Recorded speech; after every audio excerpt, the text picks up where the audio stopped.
We are now going to discuss this issue of a new world order. As we saw in Revelation chapter 17, the kings of the world give their power unto the beast. In the Keys of this Blood, Malachi Martin tells us that the greatest geopolitical giant of our age is the Pope. He says, on his trip to Poland, barely 8 months after his election, he signaled the opening of the Millennium End Game. He became the first of 3 players to enter the new geopolitical arena. He says that Pope John Paul would stride now in the arena of this endgame as something more than a geopolitical giant of his age. He was and remains the serene and confident servant of the grand design. This is Masonic signal language. Here is John Paul II with the Trilateral Commission. And here is John Paul II with B'nai B'rith, Jewish Freemasonry. This is a fascinating signal picture with him in the center controlling the most powerful think tanks in the world, because that's what the signal tells us. We saw in Revelation chapter 17 already some pictures of the powers of the world giving themselves over to the papacy. Lech Walesa being honored for his work with the host in public. The Bush-Gorbachev summit in Malta, George Bush referred to as a gateway to the millennium of freedom, and it was heralded as the building of a new world. It is a big idea, a new world order, where diverse nations are drawn together in common cause. Only the United States has both the moral standing and the means to back it up. So they want to create this new world order. Revelation chapter 13 said that the beast that comes up out of the earth would be the power that did it. Bush confirms that for us. By 1990, a peace prize went to Gorbachev for losing his country. A man of the decade he became, and the old symbols, which are Masonic symbols of the East German Empire, were removed. The communist emblem leaves.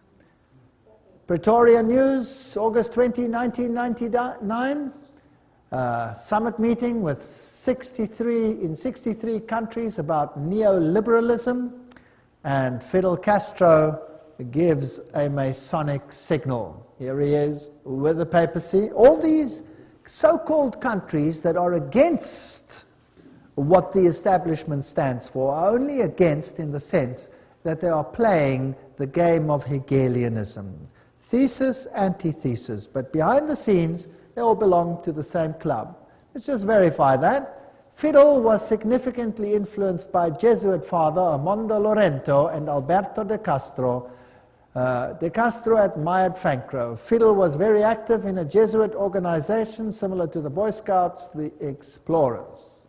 Wherever totalitarian movement erupts, whether communist or Nazi, a Jesuit can be found in the role of advisor or leader. In Cuba, it was Castro's father Armando Lorente.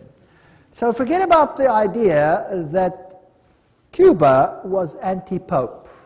A Jesuit was behind the scenes. They were playing the game of thesis, antithesis. When tyrants fall in Romania and Panama and all these countries, these tyrants were put in place to create a system of fear and chaos, and then they are removed and the people are happy to give up their civil liberties. We've already seen this video here of the Pope who receives honor from Bill Clinton for his role in ending the communist empire. 2,400 of his faithful here to welcome him. He's waving to the crowd.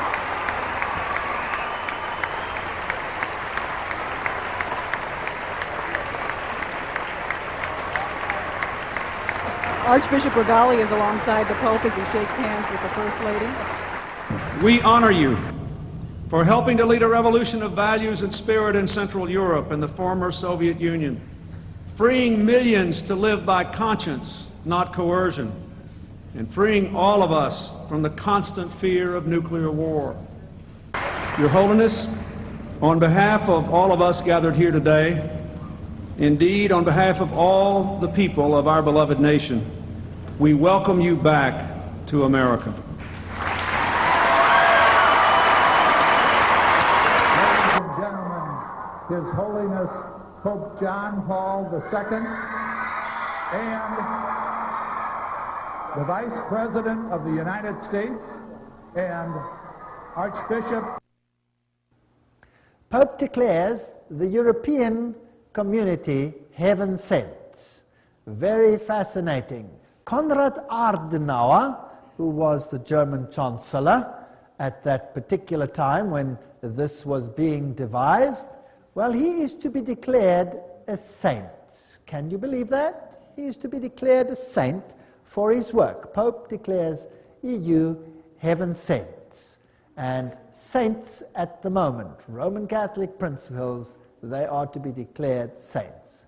Now, to bring about the European Union, they had Maastricht. Maastricht is a Roman Catholic little town in a Protestant country in the Netherlands. And the symbolism there was very interesting. The 12 stars, they represent also the 12 stars that you have in the book of Revelation, which they apply to Mary rather than to the woman in white.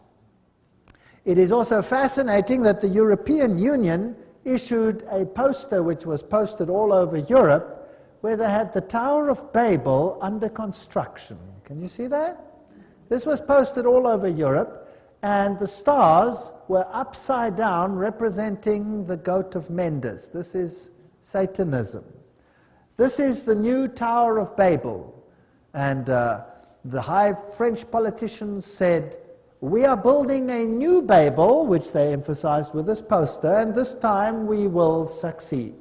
The new parliament of the European community is built like the Tower of Babel. In fact, it has a plaque on the inside or a poster which says precisely this.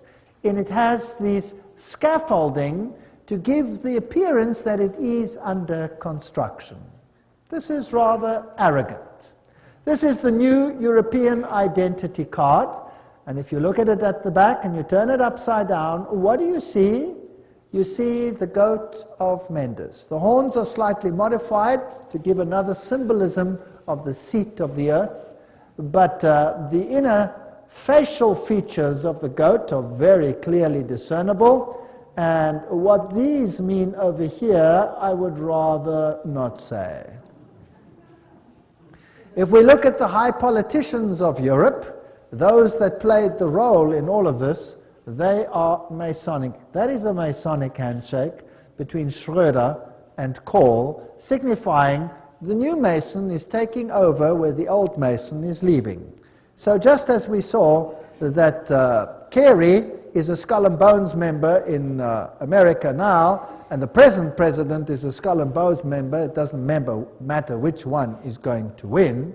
So here too, Mason replaces Mason.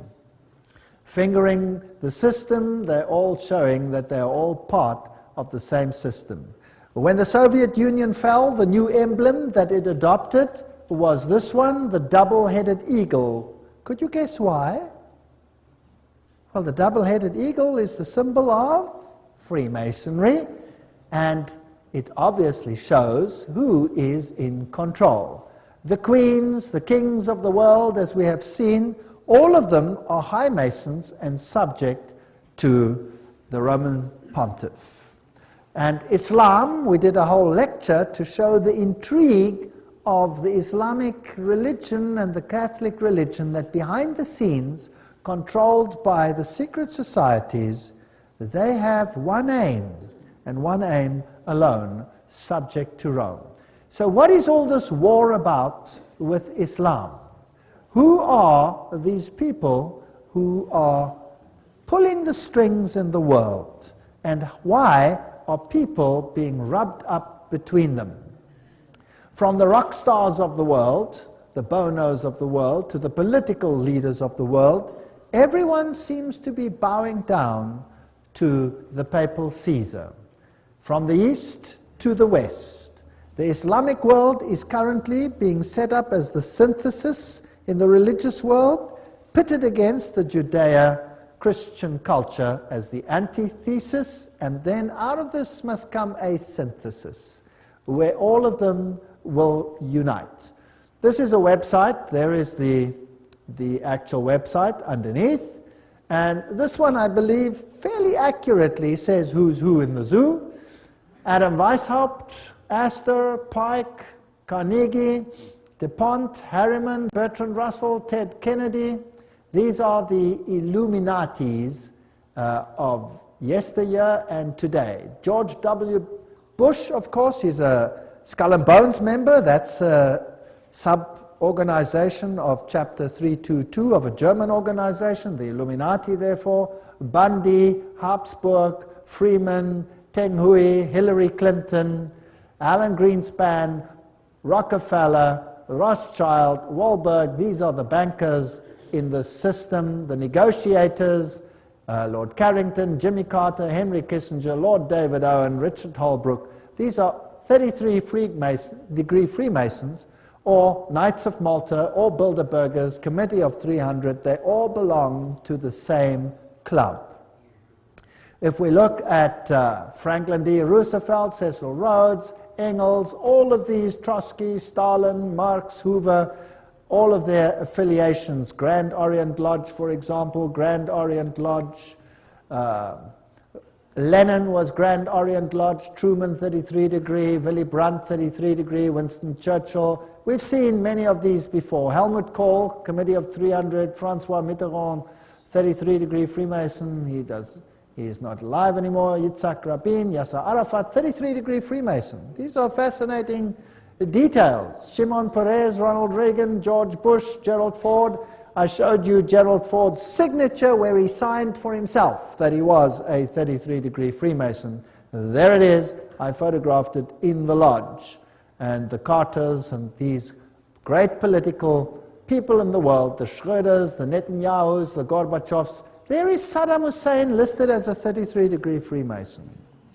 Now, that is somewhat strange, wouldn't you say? King Hussein, Al Gore, Tony Blair, all of these issues. Look at Saddam Hussein over there.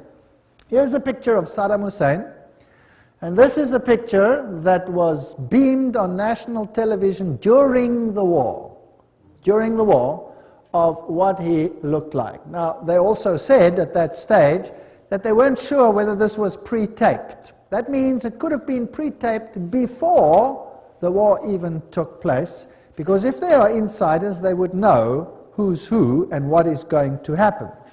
Now, there is a very interesting rumor about this man. Have a look at his face, and have a look at the fact that he has no beard. The CIA, as well as the British Secret Service, said at the time it could be a double. It could be a double, but nevertheless, that is what was depicted. He has always looked like this. He's never had a beard. This is what he's looked like. Then they find, finally, Saddam Hussein's hideout, a filthy place, they say, and they arrest the man and show him on national television. After that, one does not hear too much. And he has a magnificent beard, a magnificent beard. Now, if the previous one was shot during the war, then this must be the best hair fertilizer that mankind has ever found. Maybe he could become a multi-zillionaire patenting this fertilizer to make this beard grow as it is. They used at least 3 doubles. Who knows who this man is? And to say that they did blood tests, who knows whether you can trust the laboratories that did this. Nevertheless, he's listed as a 33-degree Freemason. There are plenty of questions regarding this man, and there is no evidence except for his family that is safely living in exile. Royalty, Prince Bernhard of the Netherlands is 300, Committee of 300, and here Prince Beatrice and Prince Bertil, the Queen, of course, Prince Philip, all of them high Freemasons, Mengele, Walt Disney, all of these individuals. The world is really run by these individuals. Here is the Duke of Kent giving the Masonic handshake under the Masonic shield.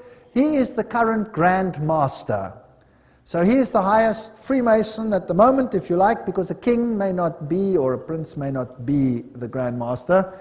He is currently the Grand Master. So here is the highest Luciferian in the country at the moment. Political leaders, the Bill Clintons and all of these, we've dealt with them.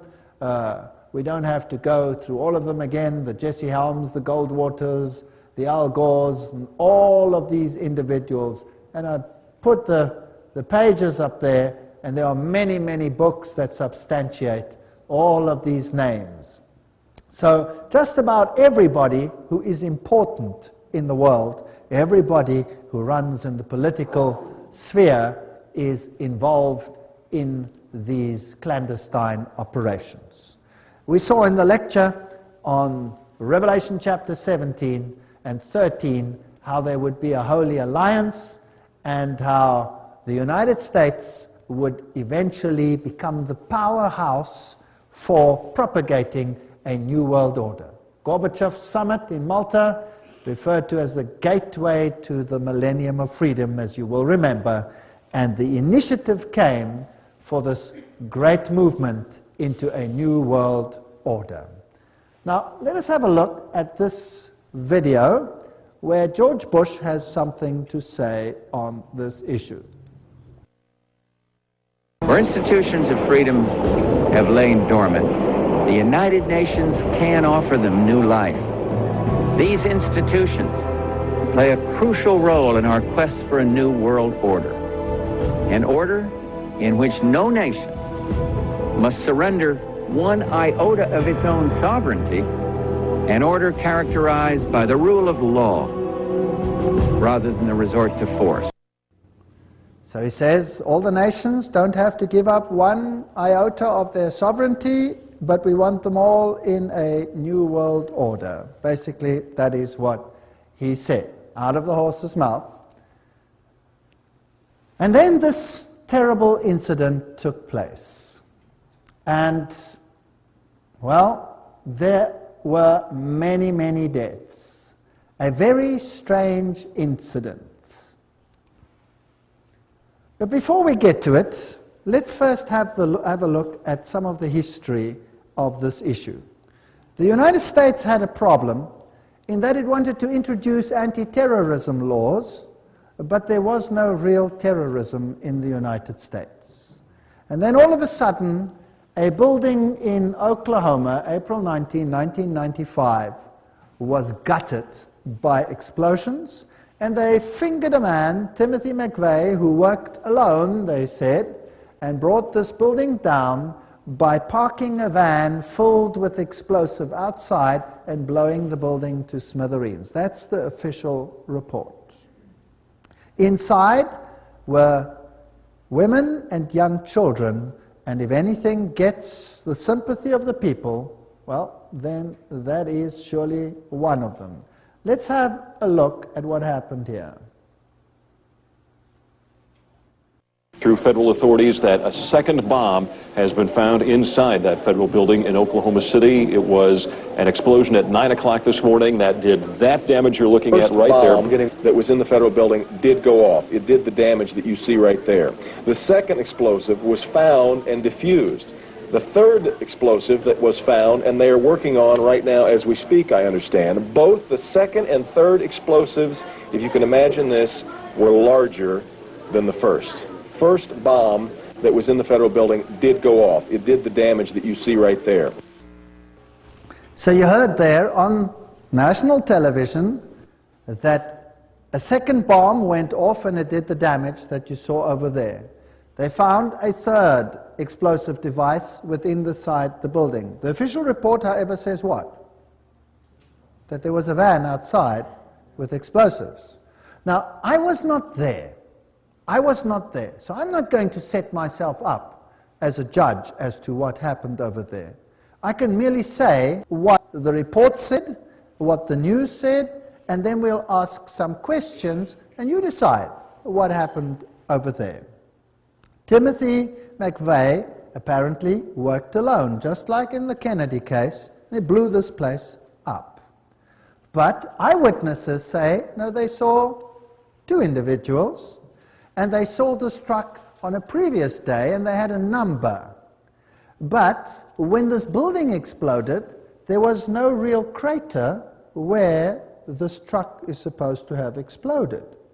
Now, if a truck explodes outside the building, there must be a crater, and the building must implode. But the building didn't implode, it exploded.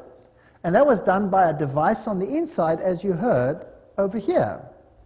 So now, to fit the case and to say it was a truck, the people said, well, surely if it was a truck, then there must be some parts left of that truck. I mean, an explosion doesn't just get rid of every piece of a truck. It might be in smithereens, but there should be a piece of an engine block or something like that. There was nothing. Eventually, the pressure became so great that a CIA agent jogging 4 blocks away stumbled over the rear axle of the truck and found it. But the problem was, how do you identify this rear axle as part of that truck? Now, they had a registration number, and fortunately the number was on the rear axle. Now, nowhere in the whole world do you put registration numbers of vehicles on rear axles. So this is a strange issue. But anyway, he was fingered as the sole one. But there is so much suspicion surrounding this explosion, and then eventually a firm got the contract and they gutted that building before there was any possibility of looking into what happened at that particular event. Then came another event, the Twin Towers. Now, what happened after the first event? After the Oklahoma bombing, the United States, within just 5 days, had anti-terrorism legislation. And that anti-terrorism legislation gave powers to the President of the United States where he could suspend the Constitution. But it didn't give powers where the United States could unilaterally enter any country in the world to do as it pleased. For that, it needed a war-footing legislation, as was the case with Pearl Harbor. There needed to be an incident. Well, an incident arrived in that the Twin Towers were destroyed. President Bush speaks to the United Nations General Assembly November 10, 2001. We must speak the truth about terror. Let us never tolerate outrageous conspiracy theories concerning the attacks of September the 11th. Malicious lies that attempt to shift the blame away from the terrorists themselves, away from the guilty. Now, isn't it interesting that George Bush there said, let us not tolerate conspiracy theories that shift the blame away from the terrorists themselves. Why? Because so many people started believing that everything was not right with these particular issues. Now, let's have a look at the first hit. When this happened, the first airplane struck. We've been preparing for this kind of event for nearly a decade. We've had presidential directives. It's a project called Homeland Defense. We are, as we have been saying this morning, in a... So what we have footage of the very first airplane striking that building. That means there was an opportunity to record that. Very quickly, the following happened. Even as the leaders of the Taliban deny any role in this, an Arab journalist based in London is quoted today to the Associated Press as saying that followers of Osama bin Laden warned 3 weeks ago they were going to carry out this sort of an attack. The chief of safety of the fire department of New York City told me he received word of the possibility of a secondary device, that is another bomb going off. He tried to get his men out as quickly as he could, but he said that there was another explosion which took place. And according to his theory, he thinks that there were actually devices that were planted in the building. 45 minutes into the taping that we were doing, there was an explosion. It was way up where the fire was, and the whole building at that point bellied out in flames, and everybody ran. I was about 5 blocks away when I heard explosions, 3 thuds, and turned around to see the building we just got out of, antenna tip over and fall in on itself. And then all of a sudden it started like it sounded like gunfire, you know, bang, bang, bang, bang, bang, and then all of a sudden 3 big explosions. All right, so the eyewitnesses said that they heard secondary devices, bang, bang, bang, bang, and a series of explosions, and then these buildings came down. Demolition experts said that this is exactly what happens in a controlled demolition. You see, when an aeroplane strikes, there was a huge fireball, and the fireball is the burning of all the fuel on board the aeroplane. So there was nothing left there to explode. What was responsible for the secondary explosions? If we look at the setup, you will see there are the Twin Towers, and there are buildings all around, and these buildings were either slightly damaged or not seriously damaged. And then there is a road, and there's another building over there called building number 7, and that building came down sometime afterwards, although nothing hit it.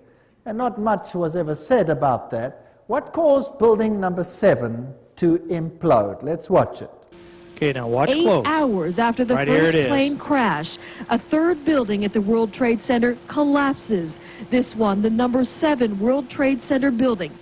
This is a look at the flying debris from the number 7 tower. You're going to see that watch the explosion almost coming down coming the this street way. toward the camera.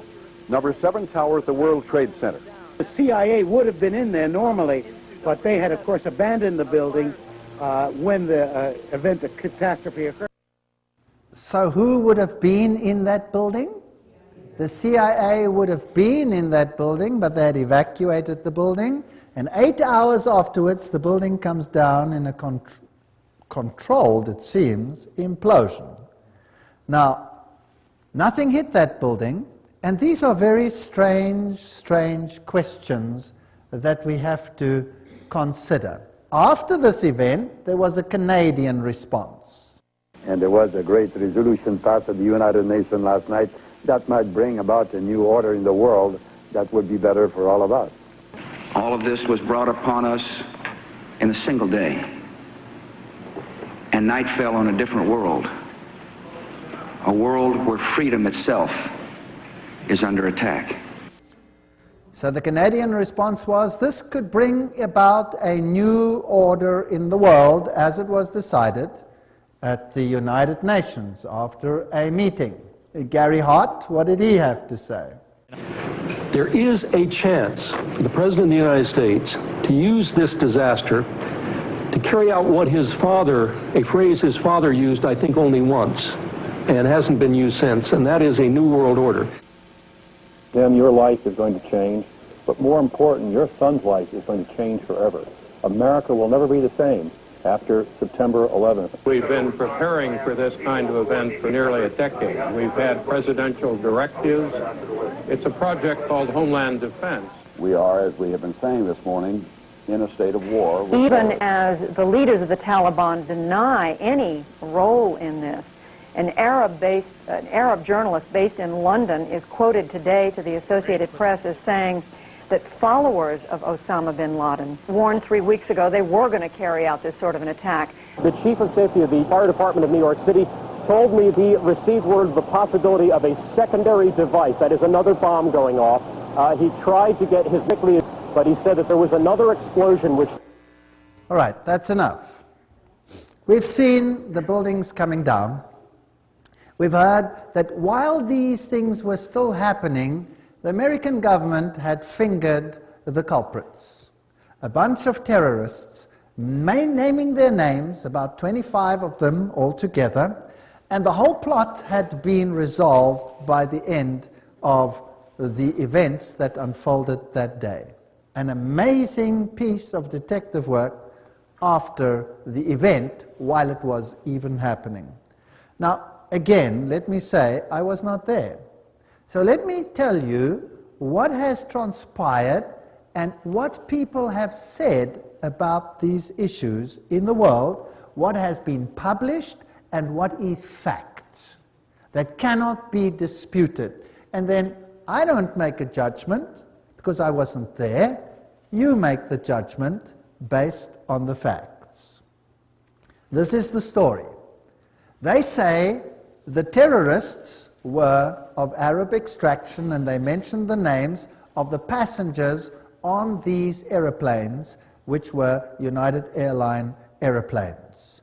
And the mastermind behind the scene is a man by the name of Atta, who is fingered as the one who received instruction on how to fly an aeroplane. Well, when they released the names, immediately there was a hue and cry from the Arab countries because 5 of the terrorists, supposed terrorists, mentioned that they were very much alive and well and couldn't have been on the plane. Right? Very important. They were alive and well and couldn't have been on the plane. How did they know that Atta was the mastermind? You see, on his way to the airport, he had just happened to leave his documents in the taxi that was transporting him. So they had his documentation. Which terrorist would leave his documentation behind? That is the one question. The next point that is very interesting is that they have evidence that he was the man because he wrote a suicide note. This is all fact. This is all published fact, what I'm saying now. I'm not making this up. This is all referenced. This is a fact. You decide the rest for yourself. Now, he wrote a suicide note. And this suicide note he then placed within his suitcase. And then he handed in the suitcase, as we normally do when we go onto the aeroplane. Now, which person would write a suicide note that was going to be destroyed in an aeroplane crash? Does that make any sense? So the fact of the matter is they have a suicide note. But now the question is, if he handed in his suitcase to be put on top inside the plane, how come they have the suicide note? Well, just by chance, this is the one suitcase they forgot to put on the plane. And that is how they have his note. How do they know there were Arab terrorists in there? Because a passport. Nothing else survived that plane crash, but a passport fell out, and it happened to be a burnt-out passport, which still could identify one of the terrorists. This is very circumstantial.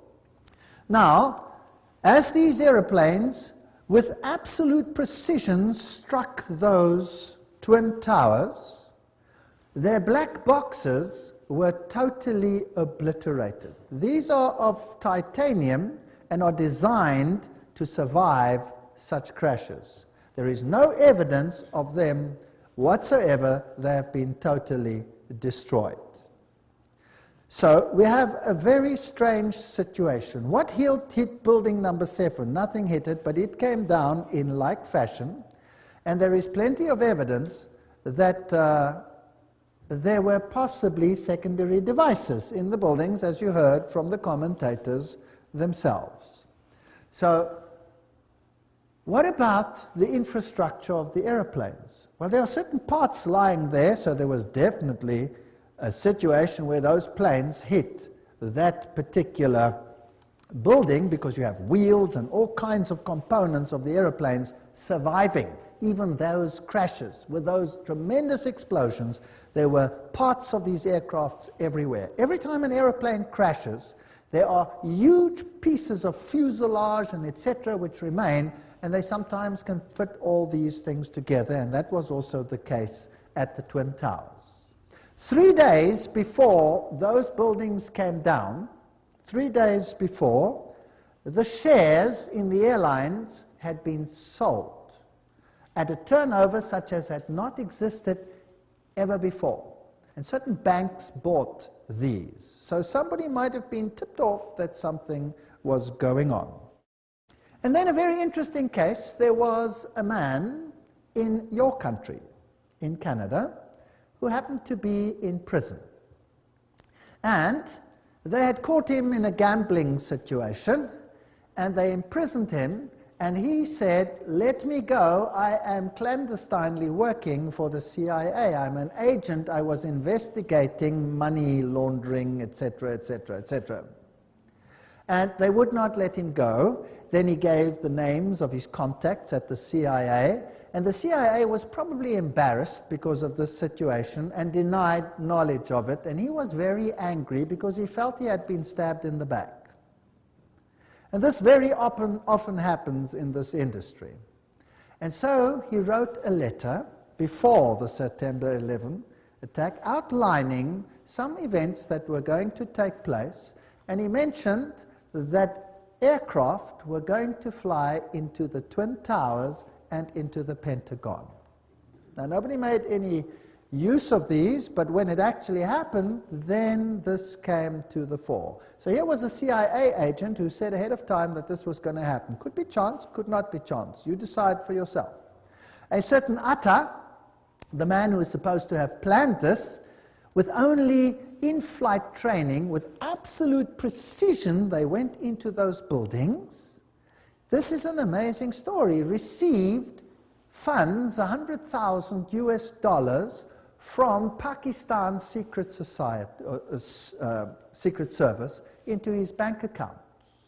And they worked very closely with the United States. So here had been a transfer of money, but the plot doesn't end there.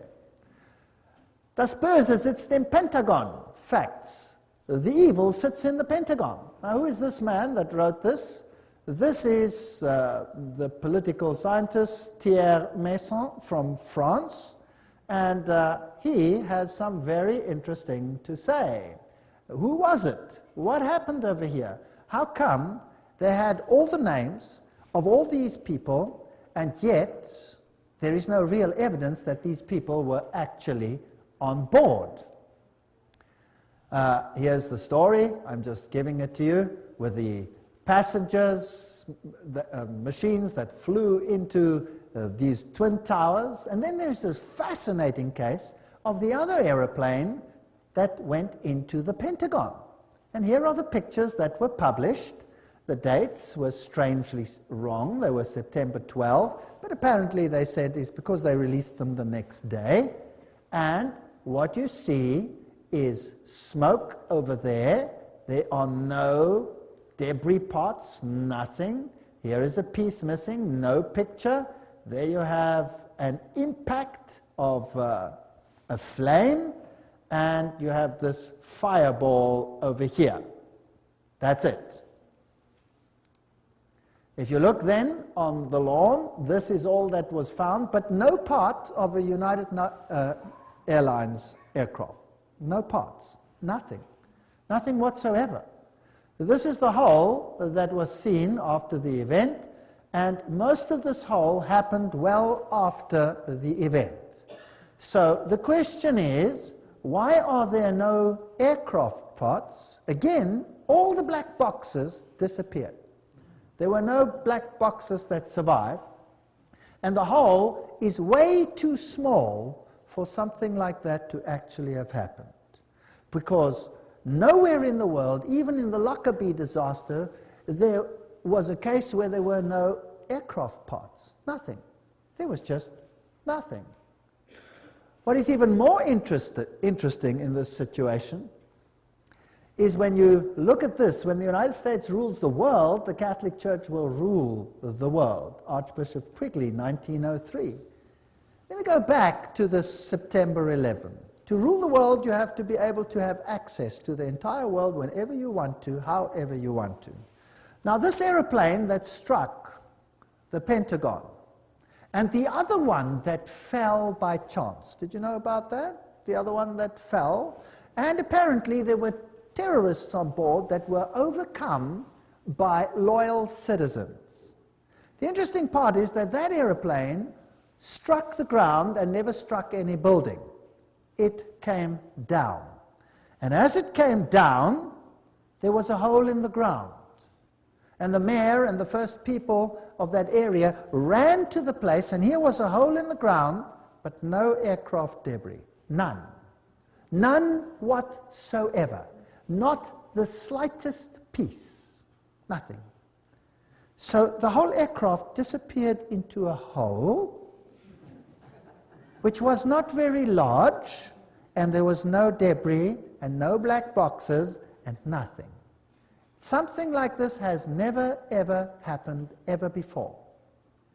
But what is even more sinister is the following. Because the people that had died on the aeroplane, their descendants or their inheritors cannot claim if there is no body. But in the investigation, they identified every single human body with their blood group and body parts that were given to all the family. There were no aircraft parts. There was nothing of that nature found. No aeroplane whatsoever.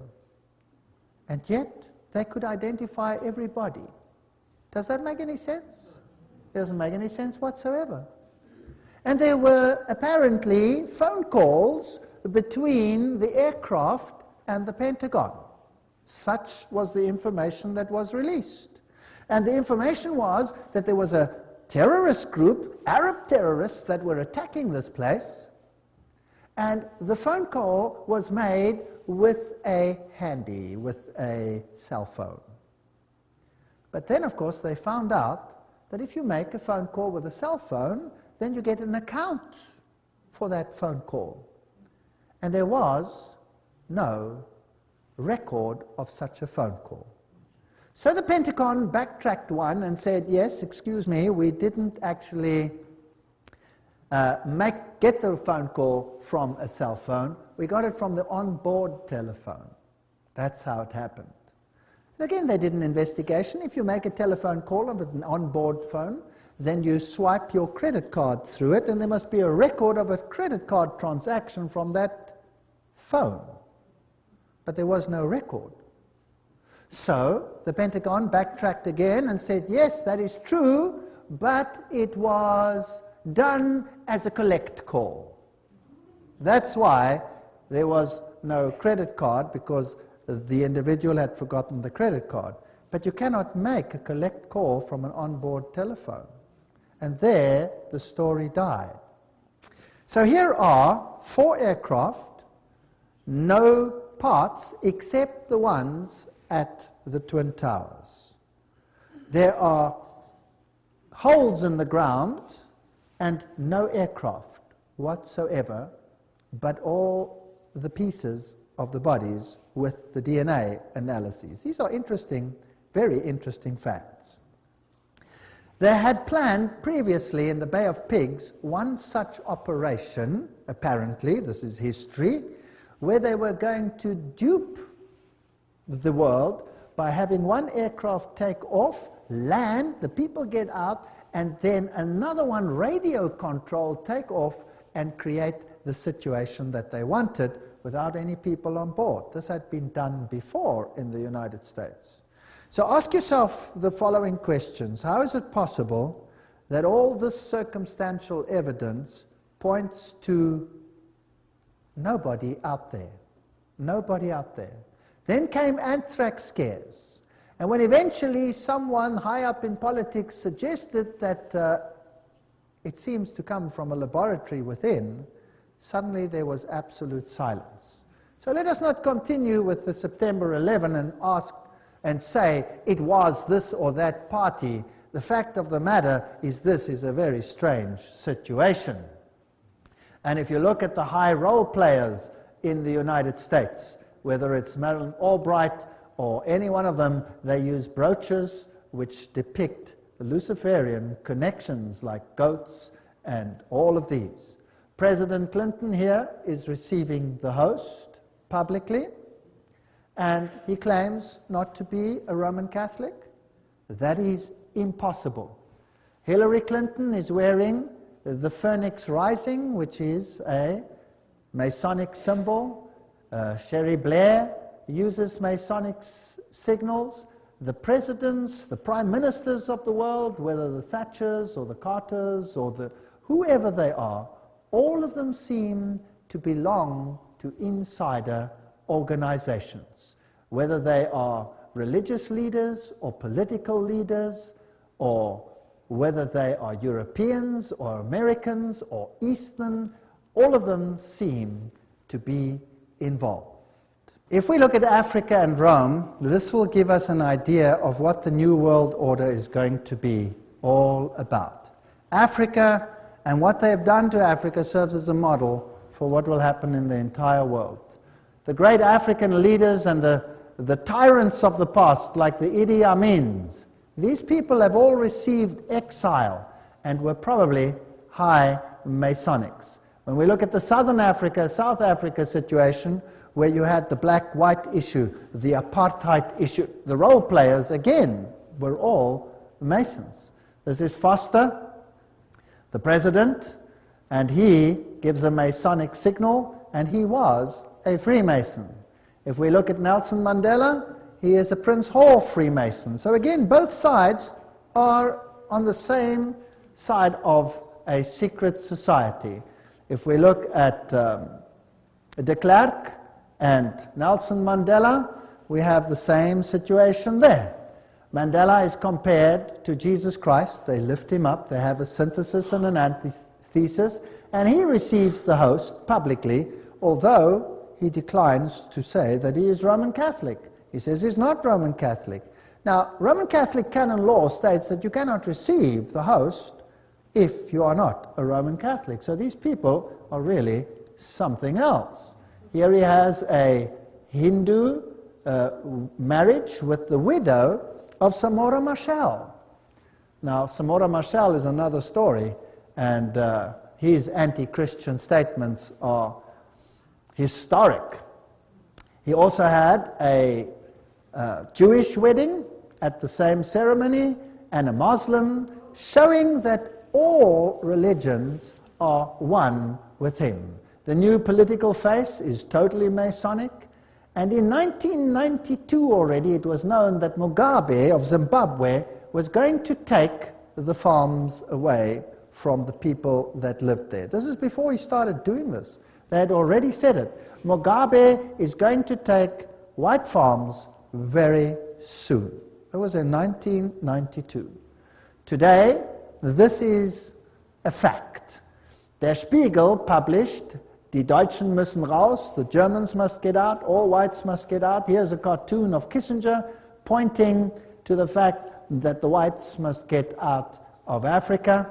Here is the current president of South Africa, Mbeki, and Mugabe. They are hand in hand on this issue. He refuses to rebuke Mugabe for taking the farms by force. In South Africa itself, 4,000 farmers at least have died and have been killed as they have been driven off their land. Nobody hears about these things in the world. Zimbabwe lies in ruins. But what do we find here?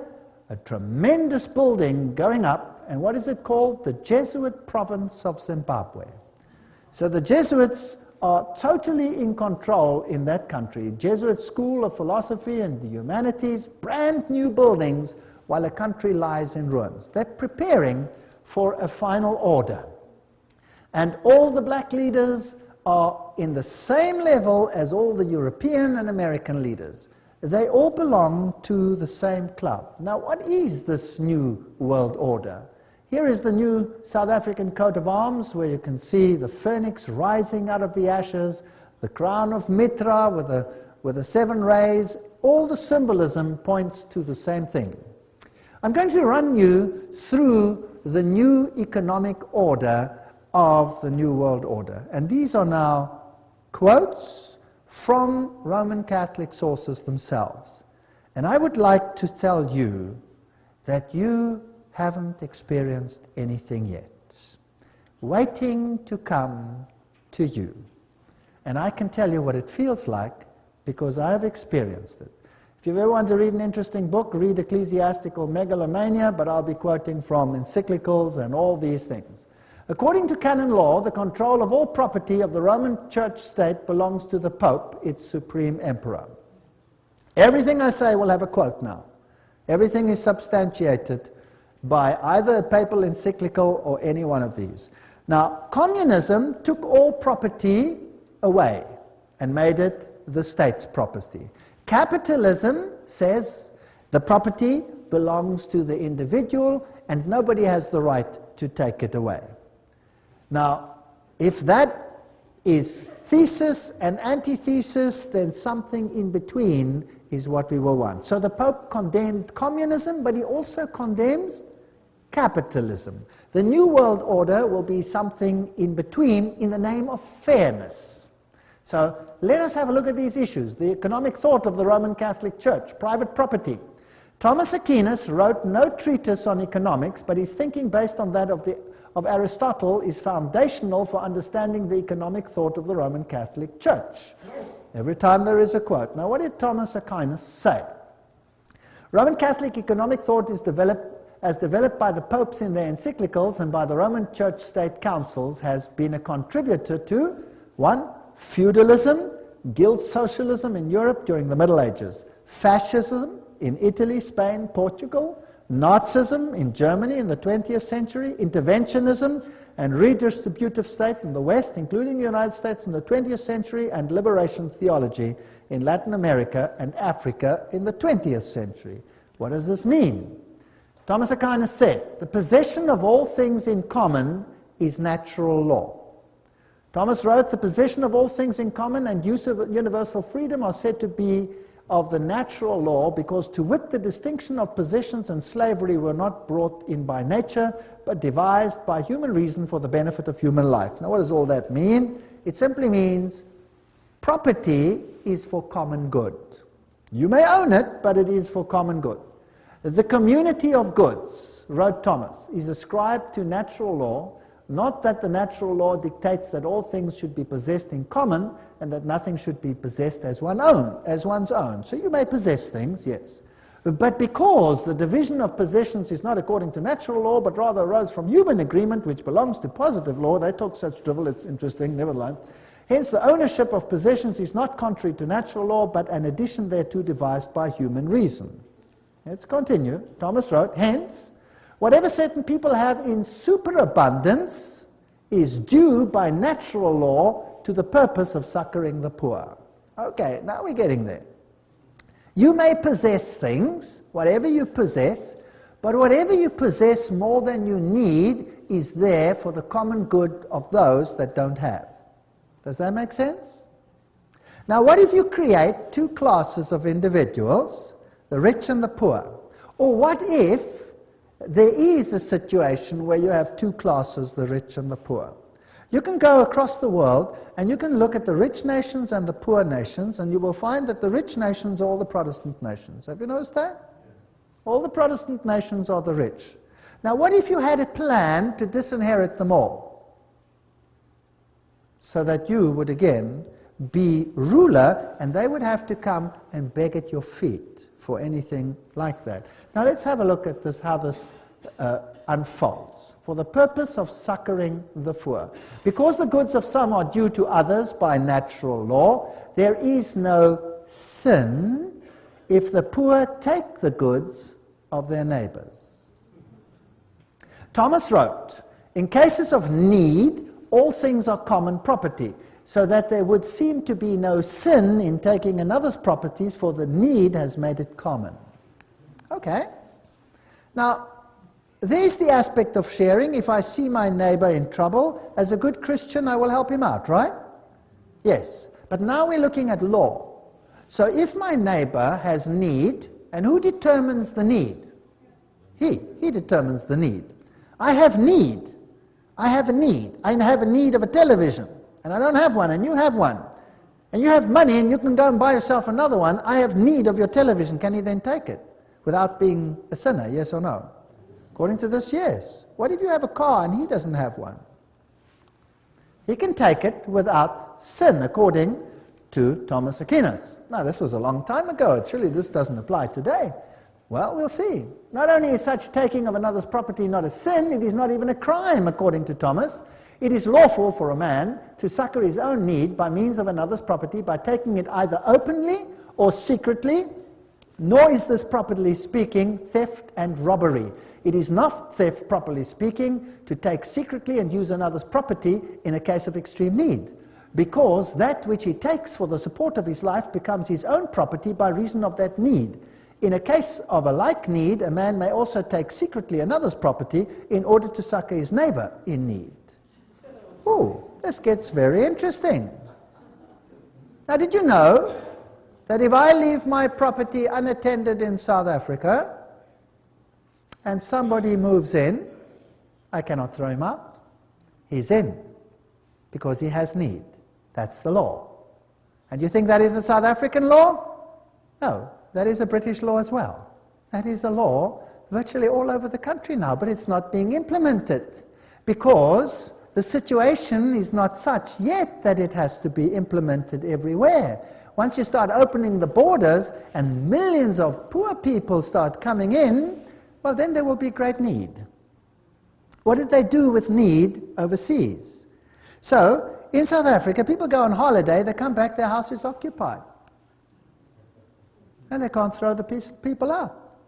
Because their property is in their name, they have to pay the bills, they have to pay the rates, they have to pay all those things, but need made it common, therefore that man can move in. Is that the situation? Yes, it is. Gets worse. The Roman Catholic doctrine of private property is echoed in the 19th century communist slogan, from each according to his ability to each according to his need. Can you see the Roman Catholic doctrine there? Human rights are more important than property rights. It was the creed of Lyndon Johnson's Great Society. We shall take from the haves and give to the have-nots who need it so much. Lyndon Johnson said that. What continent is that? It appears in the literature of fascism, Nazism, liberation theology, interventionism, and socialism. The universal destination of goods. This is John Paul II's expression of it in 1987 in an encyclical called On Social Concern. It is necessary to state once more the characteristic principle of Christian social doctrine. The goods of this world are originally meant for all. The right of private property is valid and necessary, but it does not nullify the value of this principle. Private property, in fact, is under a social mortgage, which means that it has an intrinsically social function based upon the justified precisely by the principle of universal destination of goods. Oops! What did John Paul II just say? He said that what Thomas said is what I say. You may have private property. The Roman Catholic Church is for private property. That sounds very nice. But it's never qualified that that property is only yours for common good. So one day you wake up and in your garden you have squatters. And you call the police and you say, hey, or you go out and you say, get off my property. And they say, let me alone or I'll blow your head off. Hey, you go to the cops, you say, cops, come help here, there are people squatting on my land. Sorry, they have need. You have too much land anyway, live with it. Okay. Pope Paul VI made the point quite clear in 1967 encyclical on the progress of people. Each man has therefore the right to find in the world what is necessary for himself. This gets interesting. The recent Council, Vatican II, reminded us of this. God intended the earth and all that it contains for the use of every human being and people. Thus, as all men follow justice and unite in charity, created goods should abound for them on a reasonable basis. All other rights whatsoever, including those of property and of free commerce, are to be subordinate to this principle. That means if I have need of a manufactured good, can I take it? So now I'm driving my car, and we have a hijacking just about every 12 minutes. And a gun comes in and says, get out of the car, and I relinquish my car, and if I don't, what happens to me? I get shot. The man has need of my car. It's gone. Finished. In my own church at home, we've had hijackings after hijackings. Even the pastor. They beat him up and tried to put him into the trunk of the car. They would have killed him. He managed to fight himself free, and off he went without his car. Do you think there's any big action to find these things?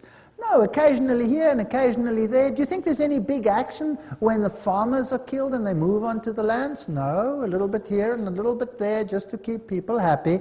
But basically nothing is done and the police hands are cut off. The law says that. There's nothing you can do. The other day, two cyclists were traveling along when they were hijacked by 5 gunmen demanding their bikes. So they were armed because they expect this is becoming like the Wild West, and they defended themselves, injured one, and got away. And guess what? The 2 cyclists are in jail. Yes, serving a sentence for injuring someone without need. They could have given them the bicycles. That would have solved the problem. You see how the law has turned upside down? Gaudium et Spes, the Vatican II Constitution, Pope Paul quoted, explains at greater length. If one is in extreme necessity, he has the right to procure for himself what he needs out of the riches of others. Now, who defines necessity? Since there are so many people prostrate with hunger in the world, the Sacred Council urges all, both individuals and governments, to remember the aphorism of the Fathers: feed the man dying of hunger, because if you have not fed him, you have killed him. Therefore, because private property is immoral, all men, individuals and governments have the moral obligation to redistribute goods held unjustly by property owners. Have you heard of redistribution of goods lately? Have you heard of it many times lately? Yes, there is going to be a redistribution. All goods includes not just goods found in nature, but manufactured goods as well. John Paul II declared that all men must have access to those goods, quote, which are intended for common use, both the goods of nature and manufactured goods. I own nothing. Only on paper do I own anything. The state rules supreme. My life soon could be a misery. So if you are attached to your homes here in Canada, and this is the basis for the New World Order, if you are attached to your cars and your televisions and all these things, loosen yourself. Because soon they will be redistributed, and there will be nothing that the white or black or pink Protestant can do about it. And if some other suffers in the way, that is fair enough. The ends justifies the means. The redistribution will go as it should be. Rerum novarum. Who's heard of Rerum novarum? This is the papal encyclical that was issued, that is being quoted to this day, Pope John's. And to this day, all of them make reference to this, including Pope John Paul II, says this is this encyclical that forms the basis of the New World Order. Well, I thought it's important to study it. One of the Roman Church State's most influential statesmen on economic matters is the encyclical Rerum Novarum on the condition of the working classes. The Roman Church State allied herself with the proletariat, which in Marxism is the great and final enemy of the capitalist order. Pius, writing, declared that Rerum Novarum, however, stood out in this, that it laid down for all mankind unerring rules for the right solution of difficult problems of human solidarity, called the social question. Now, let's see. By far the most notable evidence of this social teaching and action which the Church has set forth through the centuries, undoubtedly, is the encyclical Rerum Novarum, issued 70 years ago. The norms and recommendations contained therein were so momentous that their memory will never fall into oblivion. John, Mater e Magistra, the papacy speaking. Pope Pius told us that the encyclical Rerum Novarum was instrumental in ending laissez-faire capitalism in the 20th century by ushering in an era of effective interference by the government. Have you got this? Let's see how it ends up. Rerum Novarum was the voice of moral authority needed to ensure the development of effective interference by all governments in the 20th century. How many governments? All. Pius wrote, "It is not surprising, therefore, that under the teaching and guidance of the Church, many learned priests and laymen earnestly devoted themselves to problems of elaborating social and economic science in accordance with the condition of our age. Under the guidance and light of Leo's encyclical, Rerum Novarum was thus involved a truly Christian social science, which continues to be fostered and enriched daily. Tireless labors, all these people, labors, now note carefully, of those picked men whom we have named the auxiliaries of the church. So everybody working in the secret societies, the Opus Dei, the Mites of Malta, the Knights of Columbus, all of these people working, those picked men, to bring this about. Nor were there the only blessings which followed from the encyclical. The doctrine of Rerum Novarum began little by little to penetrate amongst those who, being outside Catholic unity, do not recognize the authority of the Church. And these Catholic principles of sociology gradually became the part of the intellectual heritage of the whole human race. Where are we going? I'd like to know. Thus too we rejoice that the Catholic truths proclaimed so vigorously by our illustrious predecessor are advanced and advocated not merely in non-Catholic books and journals, but frequently in legislative assemblies and in courts of justice. Those picked men whom we have named the auxiliaries of the church who have been instrumental. This is John Robbins writing. Who are they? Under fascism, property owners may keep their property titles and deeds, but the use of their property is, as Leo wrote, common. Fascism is a form of socialism that retains the forms and trappings of capitalism, but not its substance. This is basically what it boils down to. When we speak of reform of institutions, the state becomes chiefly to mind, not as if universal well-being were to be expected from its activities. And what is the state going to do in all of this? The experiment with economic freedom, Pius wrote, must end, and economic life must again be subjected to planning and government. Who wants to control your economic life? Government. John Paul II wrote, in his Sollicitudo Re Socialis on social concern, it is necessary to state once more the characteristic principle of Christian social doctrine. The goods of this world are meant for all. Private property is under social mortgage. These are the things which will be controlled. He wrote, a faithful echo of the centuries-old tradition of the Church regarding the universal purpose of good. In today's world, wrote the Pope, we are faced with a serious problem of unequal distribution of the means of subsistence originally meant for everybody.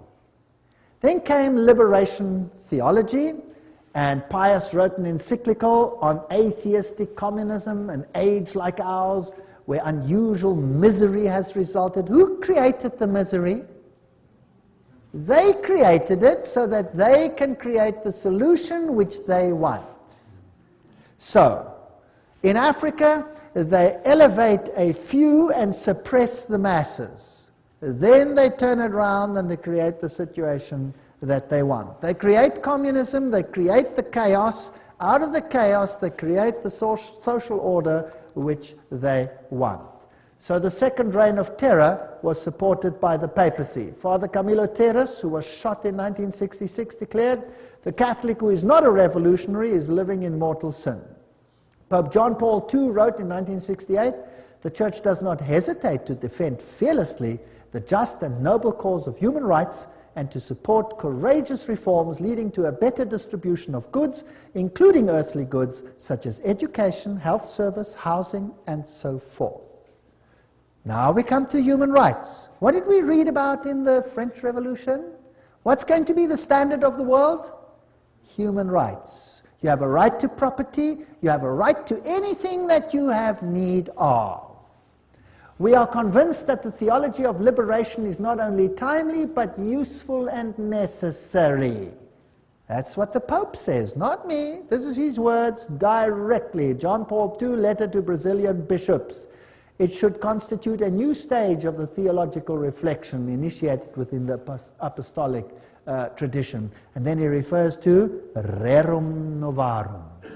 Franklin Roosevelt, when he was elected, he made Professor Ryan part of his administration. Now, who was he? Ryan wrote in 1931, The workers have a claim upon industry for all the means of living, from the time they begin to work until they die. When industry does not do it directly, then it is the business of government to enforce it upon industry. See how it starts? Right. Now, let's look at some of the human rights. You have a right to freely found unions for working people. You have a right to culture, a right to emigrate, a right to immigrate, a right to food, a right to clothing, a right to rest, a right to medical care, a right to just wage, a right to life, a right to safe environment, a right to personal security of workers, a right to family life, a right to private property, highly qualified, of course. A right to common use of all goods is just thereafter, so that means nothing.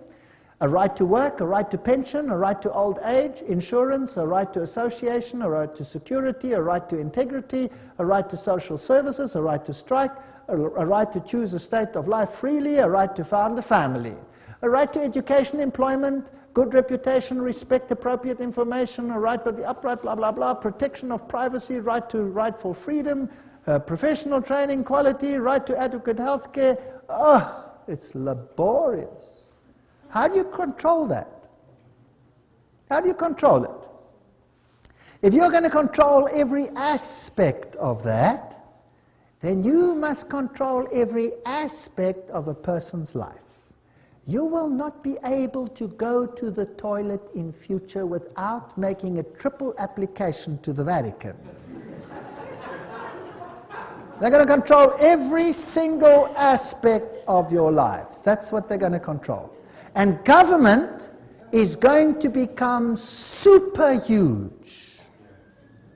Now, where's the money going to come from? From you. Now, when the money comes from you, what then happens to your wealth? It gets less and less and less and less. That means the middle class will disappear. How many classes under Catholicism in the Middle Ages? 2. There was a feudal class, the Goyim, and there was the upper class who controlled everything. Now, if we take employment, in my country, employment was running at almost 50%. In Germany, it was running at point something percent. And then it went up to 2, 3, 5, 10, 20%. Now unemployment is rife in Europe. Why? Because all the East Bloc countries are now being incorporated into Europe, and there must be redistribution of wealth. And so it's coming down, down, down, down, down. The recent surveys don't ask where you live. They say, how many rooms have you got? How many people live there? How many this? How many that? When did they do that, and in what country? In communism. And what happened if your house was bigger than your need? The one who had the need got it. But who has to pay for it? You, because you own it. It's even worse now than in communism, right? So they came to our country. Now you have to register in each individual location. And you may not vote outside your location, so that they have your location attached to your name. And then they came to my house and they said, they want to know, what is my religion? I said, I'm a Christian. They said, which denomination are you? I said, it's none of your business. They said, it is my business. Which denomination are you? I said, it's none of your business. How many rooms have you got? I said, enough. We want to know exactly how many rooms you have. I said, I have enough. But we want to know exactly. It's got nothing to do with you. Why do you want to know exactly? I could have another one next week, or I could put a wall in and I could have 2, right? So none of your business. You get into big trouble if you answer questions like that. You're not supposed to do that. Therefore, there must be made available to all men everything necessary for leading a life truly human. Did you know that living a life truly human is the Catholic acronym for salvation? And I will prove this to you in a future lecture, where they say to be saved means to live a life truly human. That means the kingdom of God for Catholicism is the kingdom of Catholicism ruling the world on this earth and giving everyone the capacity to live a life truly human. That means enough to take care of your basic needs and nothing else. Do you like the New World Order? Do you like it? You know what? The Bible calls him the man of sin. Now, there's another word for the redistribution of wealth, and I've given it to you already. What is it? It's called theft. That's right. The Bible says, thou shalt not steal. That means thou shalt not take from one who has and give it to someone else. That's called theft. That's breaking the commandments of God. Is that correct? Yes. We will see that this system of human rights breaks every single commandment of God as we go along. When God distributed land to Israel, how was it distributed? As an eternal inheritance. It was your land. Ahab wanted Naboth's vineyard. And Naboth said to him, I will not sin against the Lord my God, because this land has been given to me as an eternal inheritance and to my children. God gives each one a piece that is his. They take it and distribute it according to need, but you pay the bill. Fascinating. The complex circumstance of our day makes it necessary for public authority to intervene more often in social, economic, and cultural matters. The Second Vatican Council, that's what it said. So they're going to intervene at every level of your life. Lob von Gorbachev für den Papst. Gorbachev praises the Pope, and he says the Pope is right in his demand for a new world order. In 1991, the San Francisco Chronicle already said Pope calls for a new world order. Albert Einstein says, mankind's desire for peace can be realized only by the creation of a world government. With all my heart, I believe that the world's present system of sovereign nations can only lead to barbarism, war, and inhumanity, and that only law can assure progress towards a civilized, peaceful humanity. Interesting statement, Albert Einstein. What did he also state? He says, there is no salvation for civilization or even the human race other than to creation of a world government. That was Albert Einstein. What did Hugh Tunt, former Secretary General of the United Nations, say? He said, world federalists hold before us the vision of a unified mankind living in peace under a just world order. The heart of their program, a world under law, is realistic and attainable. What did Mortimer Adler say? World peace is impossible without world government. Winston Churchill. These are big names. I'm not talking about small fry. The creation of an authoritative world order is the ultimate aim towards which we must strive. Charles de Gaulle, nations must unite in a world government or perish. How do you do that? How about creating so much conflict that everybody will be willing to give up their sovereignty? Do you know what? In South Africa, I give these lectures to the public. The people are in despair. They are being robbed, driven off their land, they're being murdered. Our houses look like prisons. We cannot go to sleep without locking everything. In my very own little block, we've had murder after murder after murder, and robberies, aggravating robberies, and nothing seems to happen. The police don't even care, they don't even come out, because there is so much turmoil all over the place that they cannot even cope with it. So who cares about your little problem that you've just lost everything? Take it to the insurance and see if you can get it back. Irrespective of the pain. They come in, they move in, they take all your private papers, they burn them. You have no record of your life, everything's gone. They sell the furniture they don't want, and the rest they keep for themselves and say, get lost. It's now time for redistribution. You had land before, now it's my land. That's how it goes. This is the New World Order. Welcome to the New World Order. Bertrand Russell, the only possibilities are now world government or death. The Humanist Manifesto, too, urges us to move towards the building of a world community. Robert Miller, former Assistant Secretary General of the United Nations, said, "We must move as quickly as possible to a one-world government, a one-world religion, under a one-world leader." I wonder who that is going to be. These are big, big names that I'm putting on the screen. These aren't speculators here and there. I'm often accused for speculating. Well, the biggest speculators are these people themselves. And what about this man? We saw how peace and unity was to come about. It was great. A great feeling of excitement, peace. Of peace, unity, of love, peace, love, and unity. Unity. Yes. Unity. Yes. All nations will come and worship before you, Lord, and worship before you.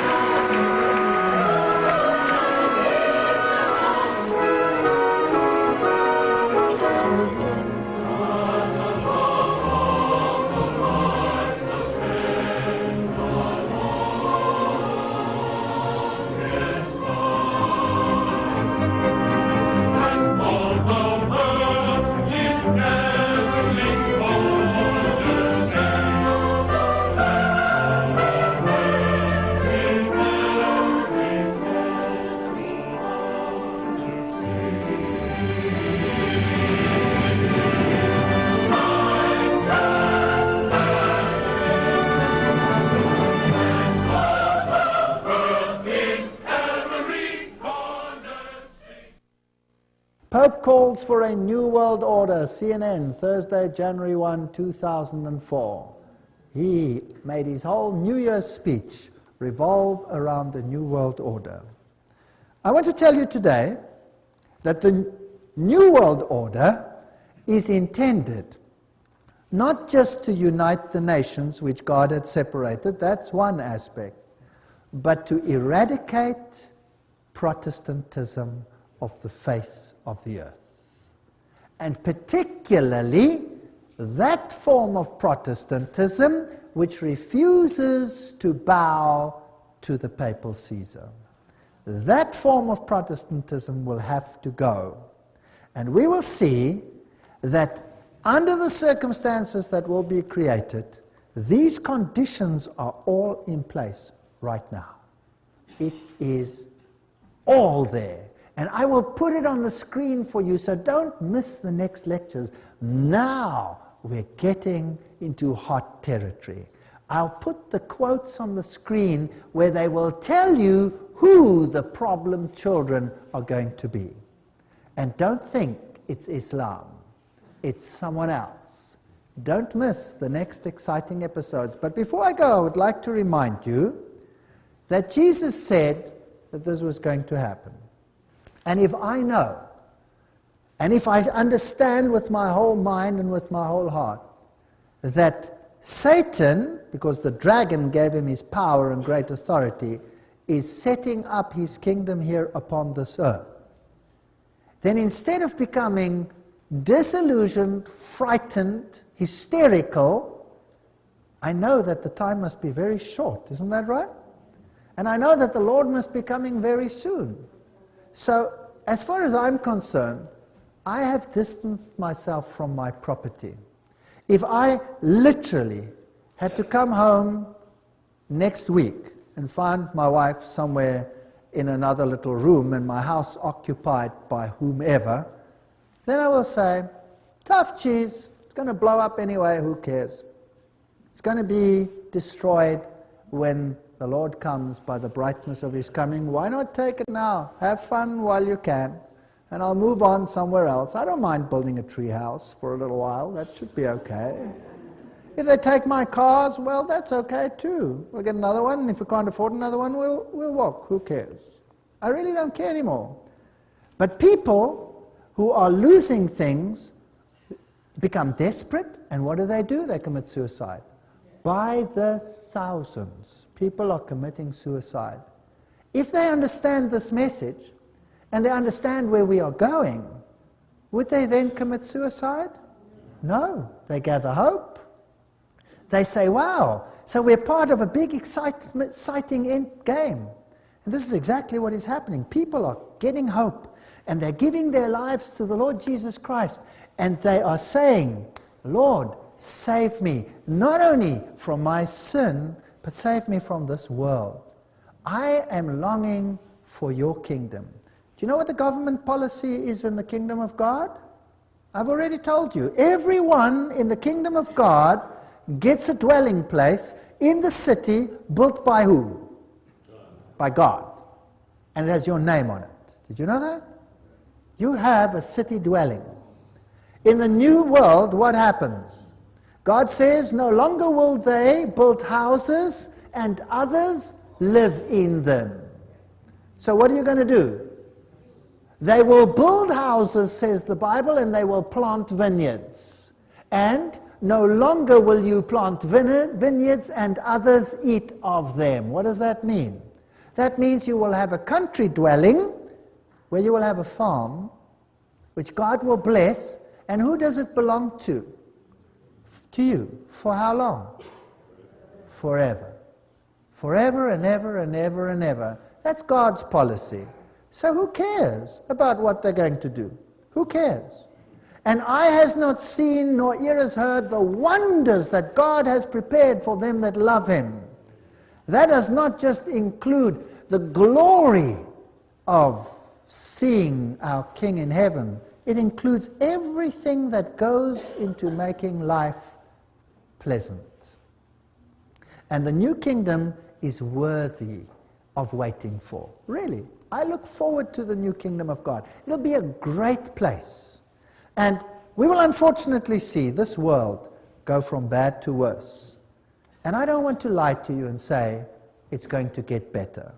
I'm going to tell you it's going to get worse. Very much worse. What happened in the French Revolution is the forerunner of what will happen in the entire world. There will be anarchy like you cannot believe. But if you are under the protection of the Most High, nothing will happen to you. So why not accept him? Why not say, Lord Jesus, I want you to be my personal Savior? Why not say, Lord, clean up my life, let's walk together, because your government is the only one worth having. And imagine looking in his face and saying, wow, this is my God. I've waited for him. He will save me.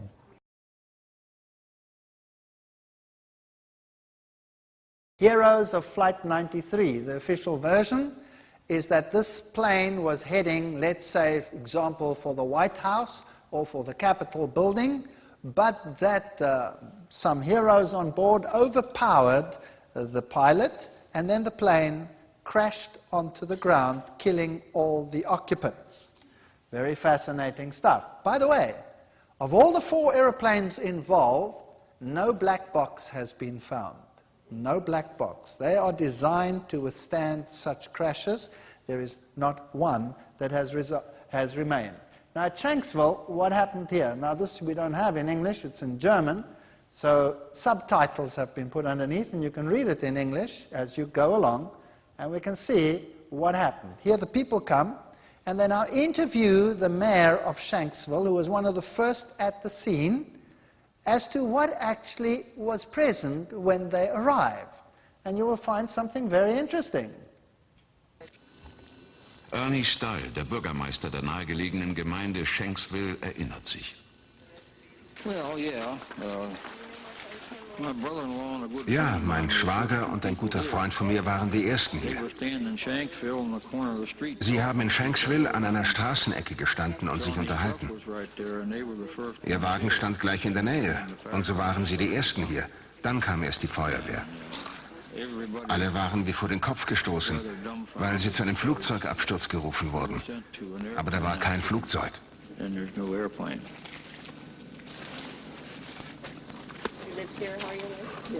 Kein Flugzeug.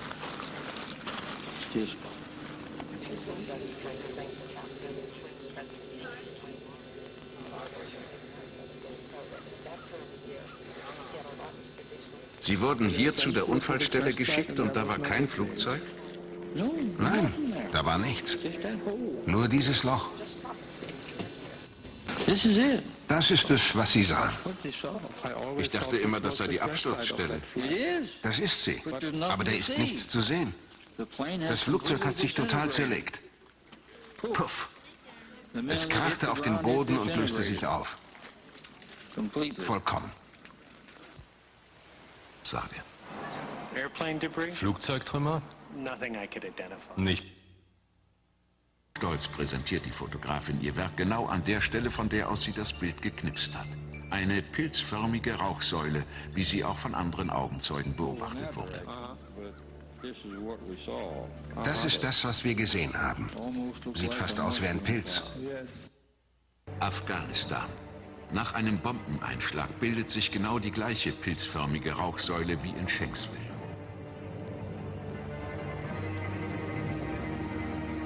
War es doch eine Bombe oder eine Rakete?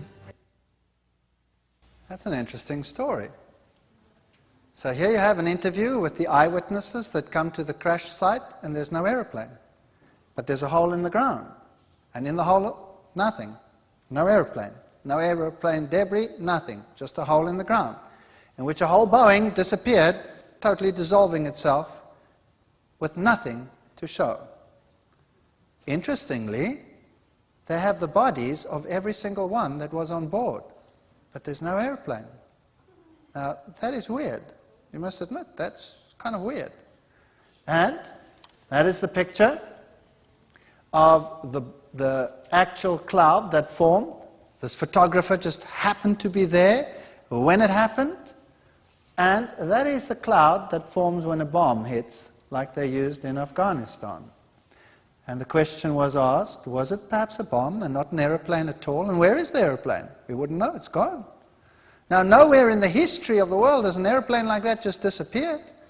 I mean, imagine when your shuttle exploded up there, what a terrible disaster that was. And that was like a nuclear explosion in mid-air. They could almost reconstruct that shuttle from all the debris that they put together. Isn't that correct? And here, nothing? Nothing? No airplane? It's gone. No airplane. Very interesting. Let's go and look at what happened at the Pentagon. Amongst reports circulating is the report that there was an explosion in the Pentagon. Now, according to this, an airplane flew into the Pentagon. Let's have a look what was aired on national television abroad.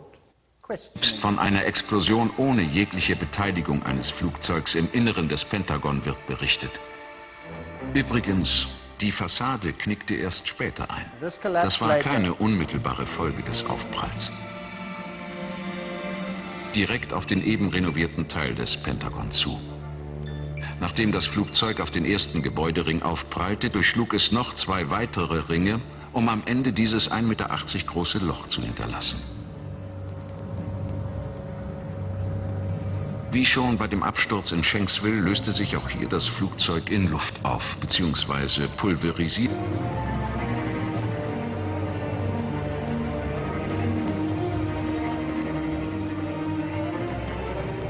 Auch nicht im Inneren des Gebäudes. Dafür nichtssagende Details. Eine Uhr, ein verkohltes Telefon, verrußte Räume. Einrichtungsgegenstände.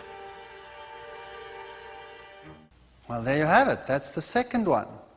Here comes an airplane, crashes into the Pentagon, goes through a hole, leaves a hole 1.8 meters wide. A whole airplane leaves a hole 1.8 meters wide.